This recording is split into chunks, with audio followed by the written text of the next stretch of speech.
Welcome back to the 76 Capital Sports Leadership Show, and boy, do we have a good one today. My name is Wayne Kimmel, managing partner of 76 Capital, the sports tech venture capital company. On this show, I get the opportunity to interview top sports entrepreneurs, athletes, executives, and many others who are truly changing the overall sports industry. You can subscribe to our show on YouTube, on Apple Podcasts, Spotify, and on our 76 Capital website. Today my guest is on our 76 Capital Sports Leadership Show is Scott Kaplan. He's the host of the Sedano and Kap show on 710 ESPN in LA. Scott is also an entrepreneur in the sports media industry, and we're going to have a wide-ranging conversation today. I'm really excited about this. Scott, welcome to our 76 Capital Sports Leadership Show. Wayne, it is honestly, I'm so flattered to be here. I'm not just saying that. I swear to God, I so appreciate you inviting me. And I will just start off with just by telling you one thing. Earlier this week, I was at a dinner in a very fancy Beverly Hills restaurant, which sounds super cool. It's not really quite as cool as I'm trying to make it seem, right? And I'm having dinner with a guy, and I say, "Hey, you know Wayne Kimmel, don't you?" And he said, "I know Wayne Kimmel. From back when I was in college, I know Wayne Kimmel." I'm sitting at dinner with a guy. You talk about a guy who's a sports entrepreneur, with Jason Port. You know that name, right? From University of Maryland. And so just I wanted you to know that we were thinking about you. Hopefully your ears are burning earlier this week.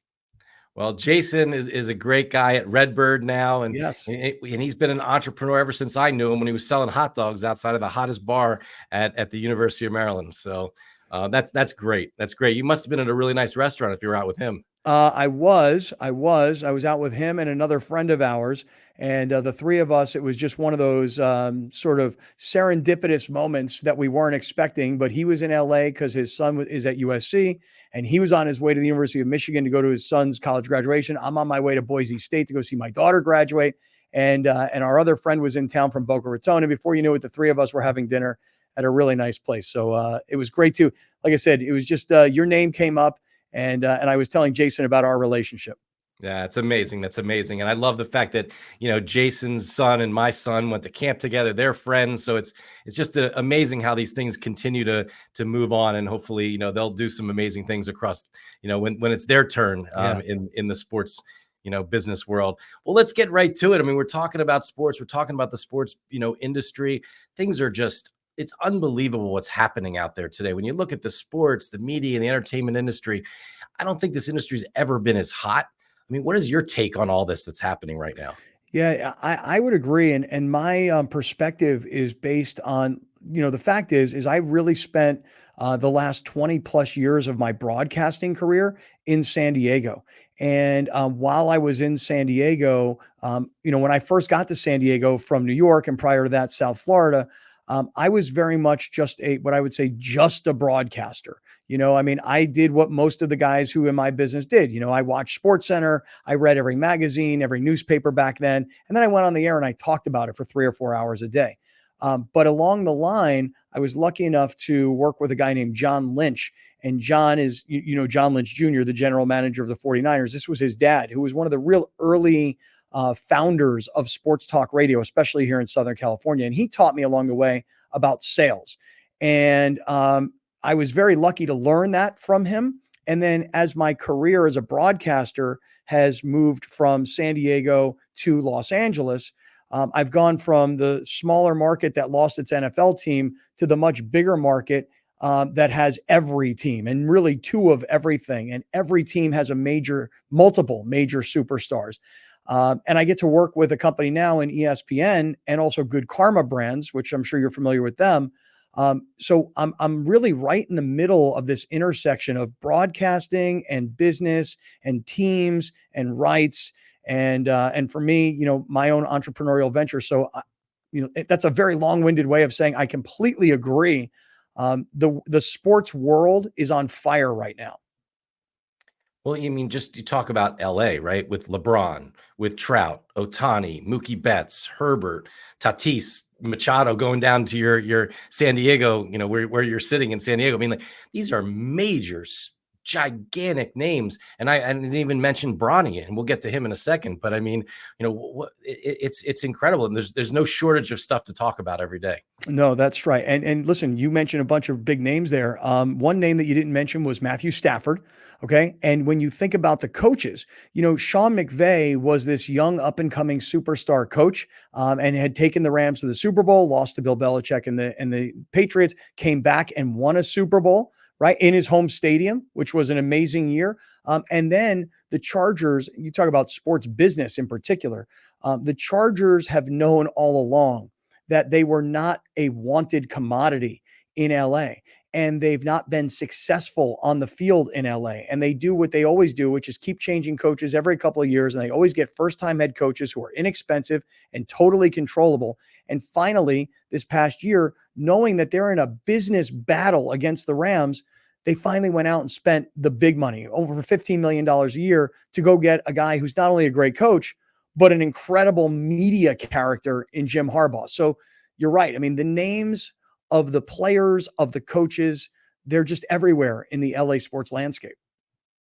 And now you have the Clippers moving out of the Staples Center into their own new building next door to the Rams, and where the Chargers play. I mean, what's that complex going to look like? It's going to be incredible. I mean, listen, anybody who flies into LA, and I know a lot of your viewers and listeners do come into LA for business. When you fly into LAX and you look out in the plane, presuming you're flying commercial, and you look to the north and you see SoFi Stadium, and now you can see the Intuit Dome.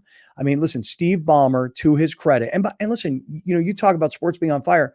So much, in my opinion, started when Steve Ballmer bought the Clippers. Because if you remember, when Steve Ballmer bought the Clippers, he overpaid for that asset at the time, because Steve Ballmer was saying, I'm not here to negotiate, $2 billion. And everybody went, okay, sold. And that changed the valuation of franchises across all sports. It really did. And then Steve was smart enough to say, look, we play in the same building that the Lakers play in, but when we're playing a home game and it says Clippers on the floor and it's got all of our signage in the arena, and we're playing against the Lakers and we hear more of their fans than our fans in a building that we share, we've got to get to our own building. We've just got to get to our own building. And really, it's interesting because that whole complex now, Wayne, years ago, before SoFi Stadium was there, I used to go when it was called Hollywood Park, and I would go for the horse races at Hollywood Park. And you have the Forum, the Great Western Forum right over here. Now you've got SoFi, and now you've got the Intuit Dome. And it's going to be, from what I can gather, like the most technologically advanced, most modern facility on planet Earth. And I'm sure it's going to be awesome. And right next door is going to be the Cosmos facility, which is the next generation way to watch sports, which is the company that really connected us, because Cosmos is the company that bought Howard Wright, the company that Howard Wright was the CEO of, your friend and mine. Right. And Howard, was the CEO of the company with C360, the pylon cam company that we sold to Cosm. And what's amazing about that is I actually didn't have very much exposure to Cosm. And then at 710 in LA at the ESPN radio station where I do Afternoon Drive, they came to me and they said, hey, can you cut what we call a spec spot? So essentially they're working with the company, and they want me to record the spec spot. So they give me this script, and I said, I don't even know what Cosm is. So I started to Google it, and then I started to see news reports from other markets. And I'm like, oh my God, this thing is crazy. And then I recorded the spot, not as if, reading the script, but based on what I had learned. And I know we're in some talks to do a lot of work with that Cosm facility. Whether it's Monday Night Football broadcast, Thursday Night Football broadcast, bringing lots of listeners to the facility. Man, it looks awesome. Yeah, it's really exciting. And their CEO, Jeb Terry, I mean, he's a force of nature, and really excited to see what happens now and how they use a lot of the tech and some of the cool camera things that our team at C360 did, and now it's theirs, and it's great to see what they're doing together. So it is pretty wild. Talking about some other, how sports has kind of continued to grow and grow. We were having a conversation earlier about our 76 Capital portfolio company, Lucra, and the news that they came out with, where they started working with Dave & Buster's. And that news has really just, it's been all over the place. I hear from your shows that you do, as well as on, CNBC. Contessa Brewer broke the news. Really excited for her, and what she did with us with that story. And then Jimmy Fallon picked it up. I mean, it's amazing. It's been all over the place. I swear to you that both on my LA show on 710 and on my San Diego show, which is broadcast on 1090, the world has changed. It used to just be a radio show. Now it's radio, it's TV, it's YouTube, it's audio podcast, it's, social media. But on that show as well, both shows, I do them both each every day. We've talked about that deal and how now, because you have to also understand, like Dave and Buster's, just as an example here in San Diego, we've done over the years many broadcasts from a place like Dave and Buster's. And, and then when you have little kids, like, I mean, my kids are older now, but, you would always take them to Dave and Buster's. So, back in the old days, you would win little, individual raffle tickets, right? And then you'd go and you'd turn them in and you'd get, some sort of a little nothing, but whatever. To be able to now like wager in a Dave and Buster's on games that you're playing, it's a super cool move. Yeah, we're really excited. Well, anytime you want to have Mike or Dylan from Lucre on your show, happy to. I can set it up for you, no problem. It'd be my absolute pleasure. I love talking to guys like that. And one thing about sports radio is, in LA on ESPN, we're Lakers focused and Rams and Dodgers, and we'll sprinkle in a little LAFC. But we're sports focused on the local.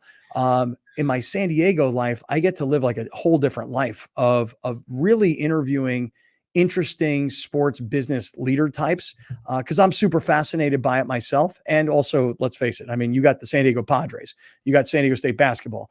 Everybody in town is talking about that. I want to talk about other stuff that I'm interested in. Absolutely. Well, one of the things that everyone's interested in, I would say, is what's going to happen with the NCAA. I mean, what is going on here? I mean, I think every single day I shock someone with some kind of statistic or information about what's actually happening today in college sports. But what's next, no one really knows. And everyone's kind of guessing right now. But what do you think's going on? What are you hearing? So listen, every time I talk about this, especially on the radio, everybody tells me you're old because listen, when I played college football and I played at the University of Pittsburgh, we weren't paid. It doesn't mean that guys weren't getting a little extra benefit here and there. I'm not saying that didn't happen. Okay. It happened everywhere, but we weren't paid. And now what bothers me about what's going on in college sports is that when I look, I'll give you an example, very real life example. San Diego State's basketball program. Okay. 2 years ago, they're in the national championship game against UConn. And last year they made it to the Sweet 16. Well, San Diego State, as an example, under Steve Fisher, they were a program that went out and brought in kids who were trying to transfer. They brought in kids that were looking for an opportunity. Now, just like every other school, they are wide open to being picked off. So there's a kid named Lamont Butler. And this kid, Wayne, 2 years ago, San Diego State is playing Florida Atlantic in Houston in the Final Four on a Saturday evening, right? And I am literally sitting courtside. I had no intention of going to this game. I actually had a wedding that night. But and I'm going to sound like such a jerk. My dear friend, Jim Nance, called me and said, we always had a bet, you and me, that if San Diego State made it to the Final Four, you would be my guest. He said, I'm telling you right now, it's my last Final Four, and your Aztecs made it into the Final Four. Get your butt down here. So I flew down to Houston. I'm sitting courtside. Jim had gotten me the greatest seats ever. Very, very lucky and grateful. And this kid, Lamont Butler, hits this incredible game-winning shot to advance San Diego State into the championship game. So now this past year, they come back and they make it all the way to the Sweet 16 and they lose again to UConn. So 2 years in a row, they get knocked out by UConn, and 2 years in a row, UConn wins a national championship. This kid made $200,000 last year. $200,000. It's good money. He's leaving to go to Kentucky for his senior year.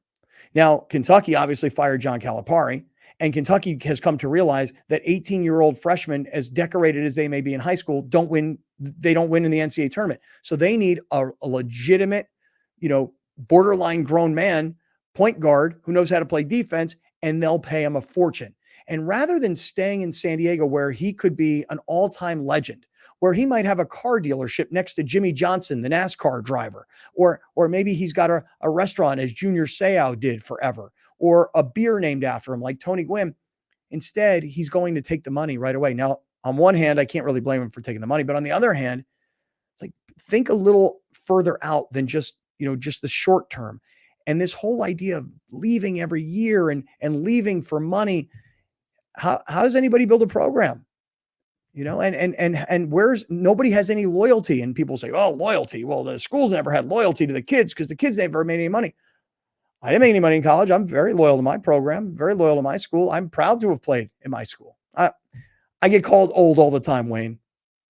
Yeah, well, that's certainly one of the big pieces of all this is really the paying of the players. But the real question is what's the structure going to look like moving forward?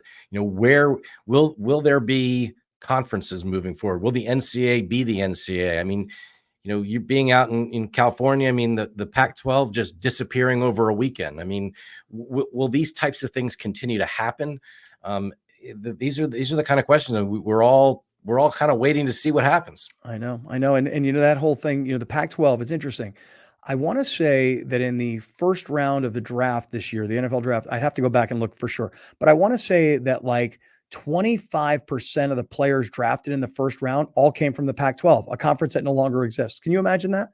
The number one overall pick, the number 8 pick, Michael Penix, which was obviously a big controversial deal. Bo Nix, number 12 to Denver, and this is all just off the top of my head, but it's amazing that the Pac-12 would let itself fall apart like that. And by the way, the story, I'm sure that they were pretty greedy, because ESPN had made them a very, very lucrative television offer for their rights, and they thought they were worth a whole lot more. And before you knew it, they were evaporated. Yeah, and then they had the chance to even save it with Apple's deal, and they didn't. I mean, it's who knows? It's amazing that the presidents and ADs still have their jobs. Many of those schools. I know. But on another note, across all that, what happens with Bronny? What are you hearing with what he's going to do? It's so funny. It's so interesting. Listen, everybody would love to do what LeBron James wants to do, right? I mean, you think about Ken Griffey Sr. and Ken Griffey Jr. having a chance to play together. That is everybody's ultimate dream. Listen, my ultimate dream would be for my kids to work in my business and all of us to harmoniously work together and be together in close quarters. And for some families it works, and for some families it doesn't work out so well when you do business together. But it would be an amazing thing. And LeBron, this is the thing about LeBron. See, LeBron put this out there, and LeBron told everybody his intention, which was, I'm going to play with Bronny.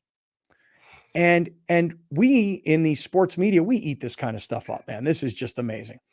And then where we are most recently is you have a guy like Adrian Wojnarowski from ESPN who says, well, LeBron and his people have now said that it's not of the utmost importance. They're looking for the best developmental situation for him, et cetera, et cetera. And that is supposed to be the end of the story, because that's the way LeBron wants it. Just the same way LeBron had said a few weeks back, which was, hey, leave him alone. He's a kid. Who cares about his pre-draft rankings? Leave him alone. Let him be a kid. Hey, LeBron, you did this. You said this.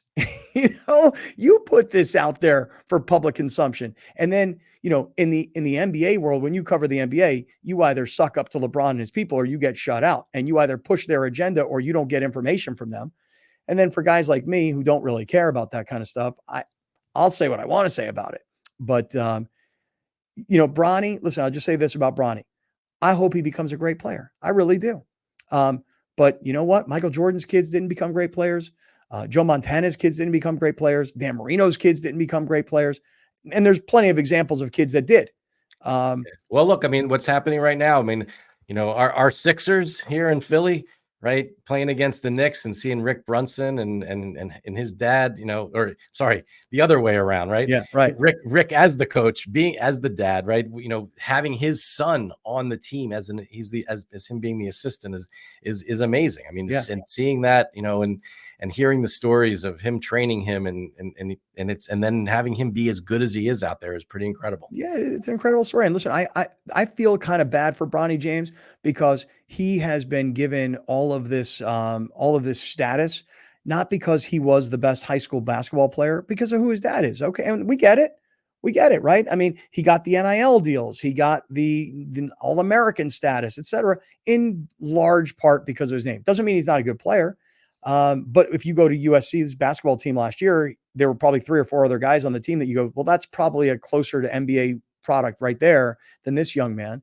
But dad has a goal, and dad wants him to get in the NBA. And I fully expect that Bronny James is a part of the Laker organization, whether he's playing for the G League team, whether he's sitting on the bench.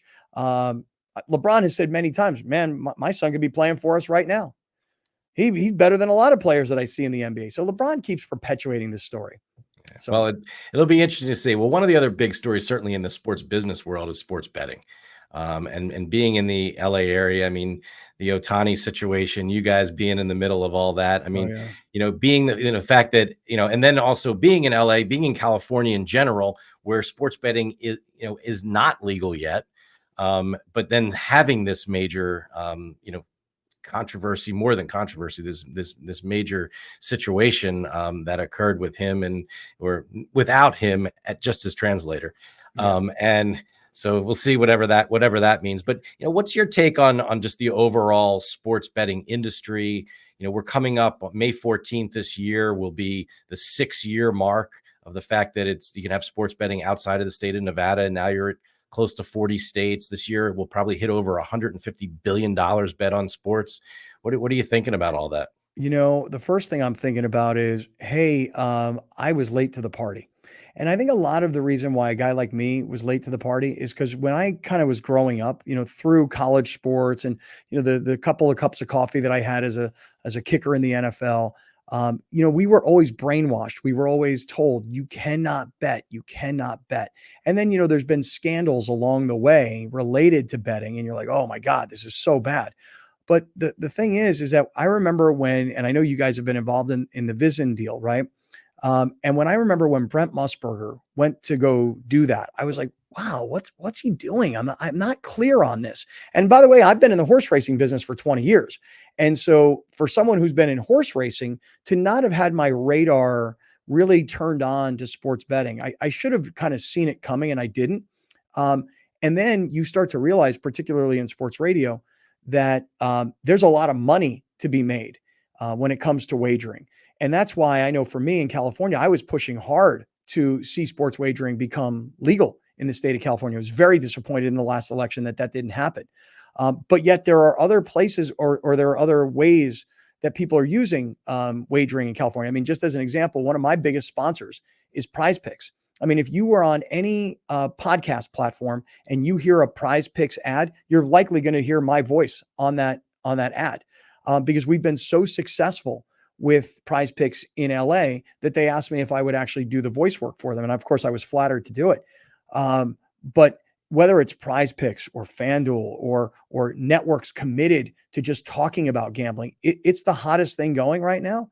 And I feel like why was I so late to this party? Especially if you're trying to talk to younger male demographics, I mean, they're really into it. My son's 23 years old and he calls me every day to talk to me about what he's got going on. Well, has it changed the way you do your shows? I mean, I really wanted to, even just the whole sports radio, sports broadcasting that you've been doing over the years. I mean, you're at the sort of the highest level right now, but I mean, it's changed. I mean, the whole industry's changed. You can talk about betting. You have to now do social media. As you were saying earlier, it's a show, it's a podcast, it's live, it's sort of live. I'm not sure what it is. I mean, it's a radio show that's being simulcast on TV. I mean, it's a little of everything today. Yeah. And the sports betting part of it in particular, I never really talked about betting. I really didn't.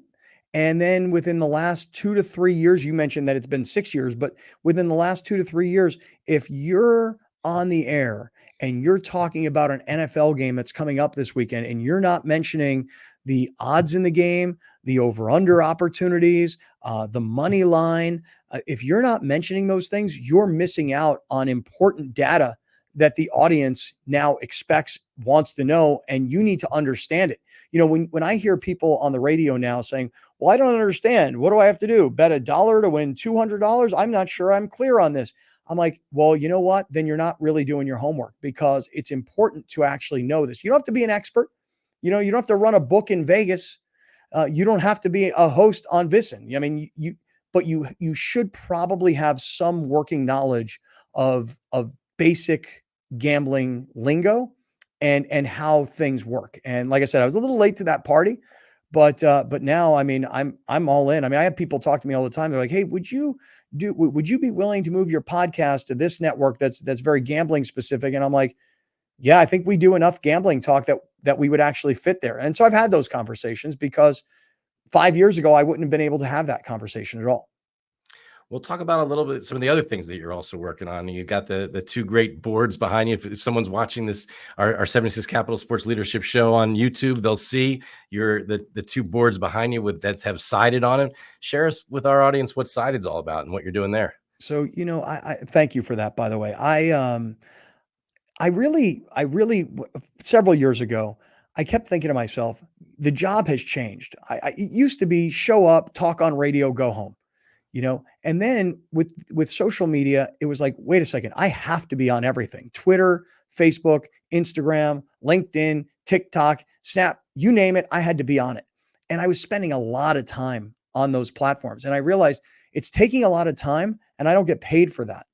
But I do they are my assets, not the radio stations or ESPNs or whatever. They come with me wherever I go.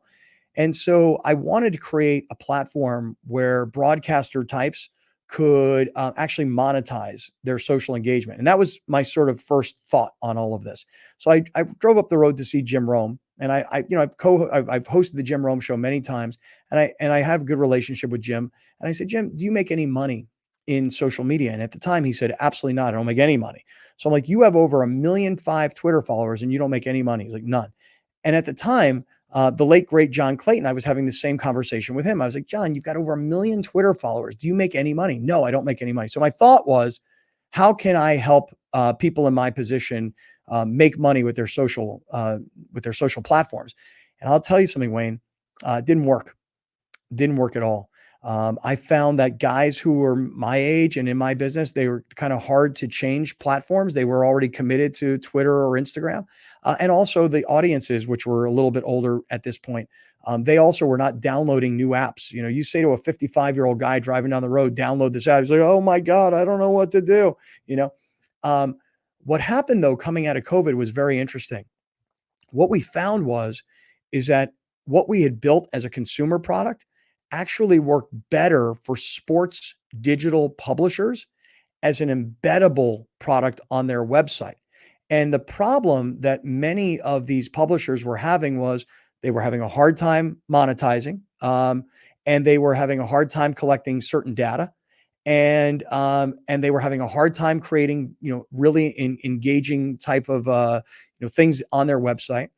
And what happened is, through the ebbs and flows of the years, we have found out that we sort of solved that pain point for a lot of digital publishers. One of the things I will tell you that I look at myself now and I go, wow, you kind of were selling this all wrong. We are the most amazing email collection tool publishers will ever use. And we do that through the Trojan horse of engaging polling. So not only do we help these publishers collect a ton of email, we keep people on websites for so much longer. And that is like digital gold, because what's happening is now all the other ads on the website are making that much more money with more time spent on site. And then besides that, besides the collection of email and the engagement, not only are we monetizing through the ad demand that we bring, so this is a hands-off, friction-free experience for publishers, but moreover now, and this is what's super cool, since you and I talked last, we started to work with publishers now by creating what you call custom subdomains. So in other words, our software is now replacing forums and message boards and things like that on people's websites, creating a whole new real estate for advertising and for engagement. And I will tell you, Wayne, the business is growing like leaps and bounds right now. Really is.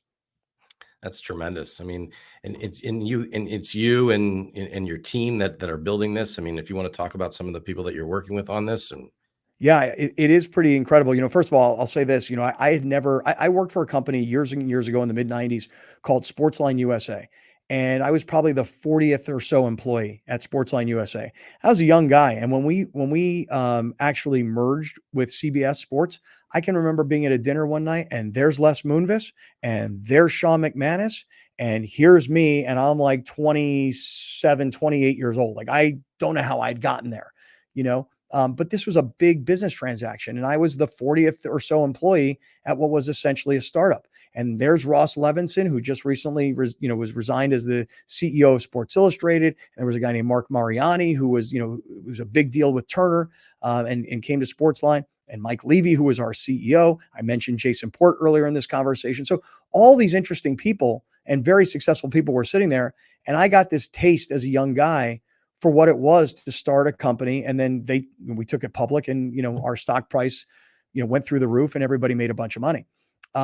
All these years later, as a broadcaster, I had never really started anything on my own.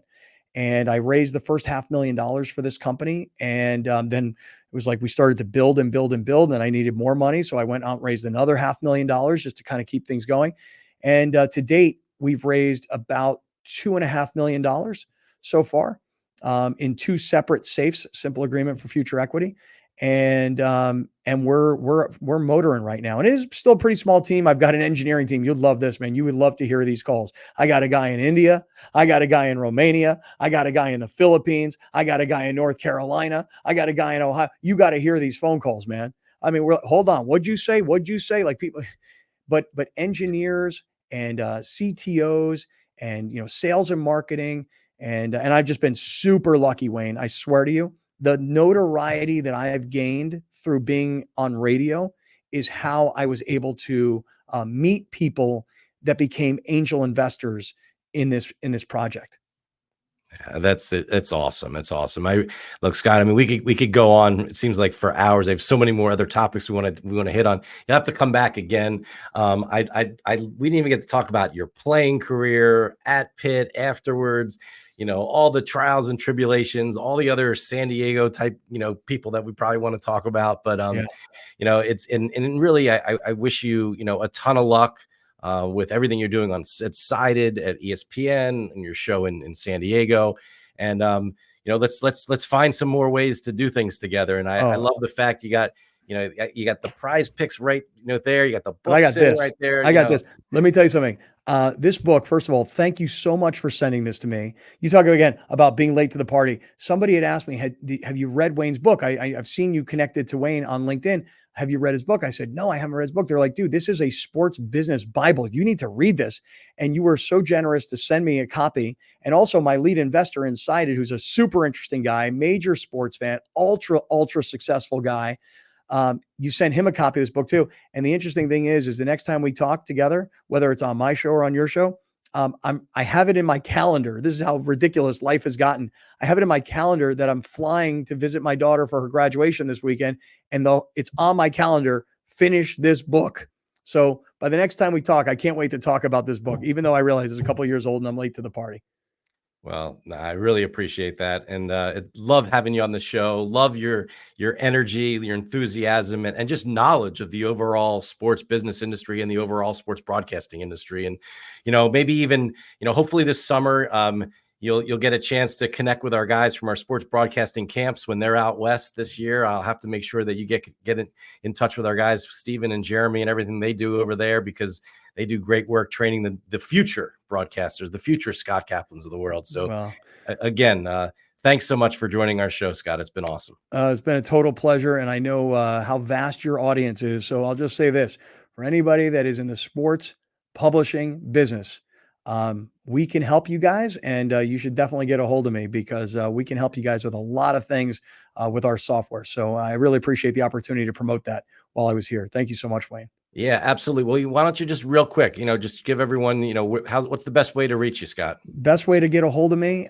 is you can either, connect with me on LinkedIn, which is always great. Here's my email. Seriously, no problem at all. Scott at Sided, SIDED, Scott at Sided.co, not .com, .co. email me. And I'm telling you right now, the integration is fast. You will start making money right away. You'll start collecting emails right away. And we can help your company immediately with engagement, with email collection, with monetization. So if you're a digital sports publisher, you got to have cited on your websites. Well, that was the guy, Scott Kaplan, 710 ESPN in LA, an entrepreneur, great guy. Again, thanks for joining us on our 76 Capital Sports Leadership Show. Real pleasure, Wayne. Thank you.